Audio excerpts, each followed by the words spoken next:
नमस्कार, आप देख रहे हैं WWE news Hindi YouTube channel.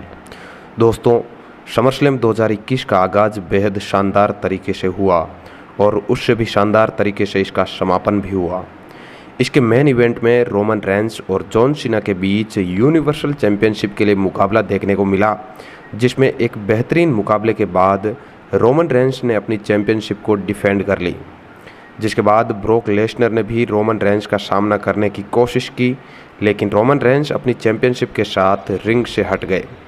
दोस्तों, इस वीडियो में हम बात करने वाले हैं कि आखिर जॉन सीना को इस मुकाबले में हार का सामना क्यों करना पड़ा और उनकी इतनी छोटी सी एंट्री WWE में क्यों रखी गई।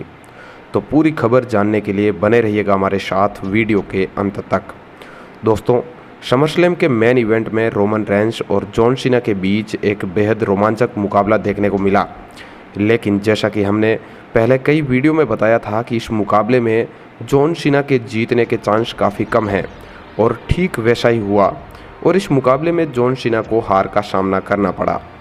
दोस्तों, जॉन सीना की इस हार के पीछे कई कारण हैं।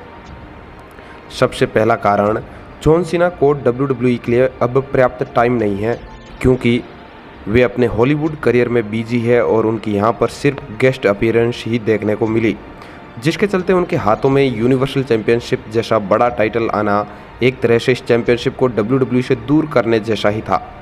जबकि उनके हार के पीछे दूसरी बड़ी वजह उनका पार्ट टाइमर होना है। WWE यूनिवर्सल चैंपियनशिप पहले भी ब्रोक लेसनर के हाथों में रह चुकी थी और वे भी WWE में पार्ट टाइमर थे, जिसके चलते इस चैंपियनशिप के लिए मुकाबला सिर्फ बड़े इवेंट्स में तय होता था, जिसके चलते WWE के छोटे इवेंट्स को TRP नहीं मिल पाती थी, जो एक तरह से WWE के लिए घाटा ही था और WWE फिर से वही गलती नहीं दोहराना चाहती जो वह पहले कर चुके थे। ऐसे में अगर चैंपियनशिप जॉन सीना के हाथों में चली जाती तो इस चैंपियनशिप के लिए मुकाबला सिर्फ बड़े इवेंट्स में ही तय किया जा सकता था, जिसका खामियाजा कंपनी को भुगतना पड़ता। जॉन सीना की हार के पीछे तीसरी बड़ी वजह रोमन रेंस का कंपनी का सबसे बड़ा सुपरस्टार होना है।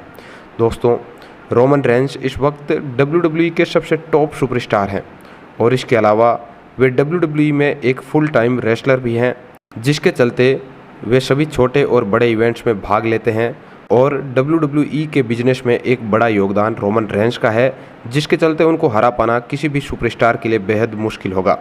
हालांकि WWE यूनिवर्स को जॉन सीना और रोमन रेंस के बीच स्टोरी लाइन के दौरान कई यादगार पल देखने को मिले थे, जो पूरे WWE यूनिवर्स के लिए किसी ड्रीम मोमेंट से कम नहीं थे। कई फैंस चाहते थे कि जॉन सीना इस मुकाबले को जीतकर 17वीं बार वर्ल्ड चैंपियन बने, लेकिन उनका यह सपना अधूरा ही रहा। दोस्तों, जॉन सीना की इस हार के पीछे आप क्या कारण मानते हैं? कमेंट बॉक्स में अपने विचार ज़रूर शेयर कीजिएगा। धन्यवाद।